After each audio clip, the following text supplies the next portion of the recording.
Good morning, students. Today in this video we will discuss about the next topic of the chapter Kingdoms, Kings and an Early Republic. Changes in agriculture. We will start with the topic. In the previous video we discussed about taxes, Janapadas, Mahajanapadas, etc. So let's start with the topic changes in agriculture. So what changes occurred in agriculture? See, very important change was there that growing use of iron plowshares. It was used, iron plowshares were used. It means that heavy clay soil could be turned over better than with a wooden plowshare. The land was turned for cropping, so it was done with the wooden plowshare so that more grain could be produced. Second, people began transplanting paddy. So, what was the transplantation? Earlier, the seeds were scattered in the field, but now, once the plants were grown, and after that, they were taken uprooted from the particular place and then were transplanted to another places. So, in this way, this meant that instead of scattering seed on the ground from which plants would sprout, saplings were grown and then planted in the fields. So this led to increased production. Clear? So you have to remember, dear students, due to transplantations of the paddy, increased production in paddy or rice, as many more plants survived due to this technique. However, it was back-breaking work. Generally, slave men and women, dasas and dasis were known, slave men and women. These people were considered slaves. Slaves were considered as property of people, properties. And they did not have any property, they did not have any their own house, right? Just they used to be with their owners and the masters and worked for them. So slave people were dasas and dasis, and landless agricultural laborers, those who used to work on the others field because they did not have any kind of land. So those were known as kamakaras, right? Kamakaras had to do this work. What kind of work? So these people, slaves and landless agricultural workers or laborers, they used to uprooted the plants of paddy and transplanted in the fields. Now, let's start a closer look. In closer look, we'll discuss two things. One, Magadha, and another, it was Vajji. Clear? So first, Magadha. We can find Magadha on map 4, page 49.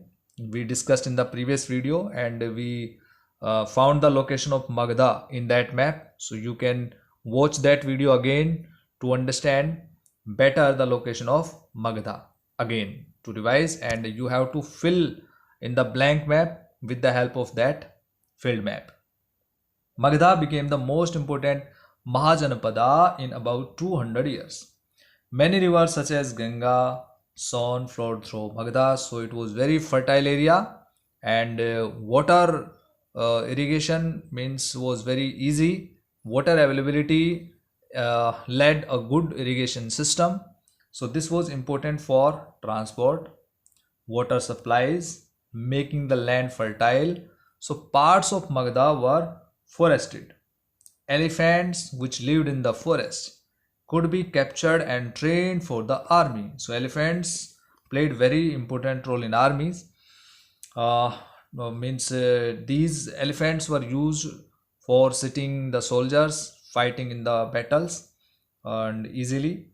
Forest also provided wood for building houses, carts and chariots. Besides, there were iron ore mines in the region that could be tapped to make strong tools and weapons, because iron was used to make weapons and tools and other equipments for agriculture, weapons for battles and used by the soldiers in this way. So you have to remember, dear students, that about Magadha, It was Mahajanapada, most important Mahajanapada. And second thing, some important rivers, clear, and these were very useful for transport, water supplies, and making the land fertile. Because you might observe about it that in the particular area where rivers flow, that area is found in the fertile form. So parts of Magda were forested, clear, due to which elephants were available in the forest, and they were used for capturing, and they were captured and trained for different kinds of purposes used in armies also. So forest also provided wood for building houses, carts, and chariots. In this way, these were very important things about Magda. Magda had two very powerful rulers. Those who were these rulers, Bimbisara and Ajatasattu, who used all possible means to conquer other Janapadas. They fought with many Janapadas and they captured them. Mahapadma Nanda. Mahapadmananda was another important ruler of Magadha. He extended his control up to the northwest part of the subcontinent, northwest part of today Pakistan, Afghanistan, etc. So this area was included in northwest part of subcontinent. And Rajagraha, present day Rajgir in Bihar, was the capital of Magadha for several years. And the previous video we discussed about the capital of Magadha, which were the capital. Later the capital was shifted to Patliputra. So it was the most important capital, Patliputra of Magadha, and it is known as Patna today. So more than 2300 years ago, a ruler named Alexander, who lived in Macedonia in Europe, Alexander, also known as Sikandar in Hindi, he wanted to become a world conqueror, right? Of course, he did not conquer the world, but did conquer parts of Egypt, West Asia, and came to the Indian subcontinent, reaching up to the banks of Bias. So this question is very important, that to which river's bank Alexander came? Banks of Bias, right? When he wanted to march further eastwards, his soldiers refused. They were scared, as they had heard that the rulers of India had vast armies of foot soldiers, chariots, and elephants. So in this way, the soldiers of Alexander refused to come in India, and they also refused to going further for war or battle. So he went back from the bank of river Bias.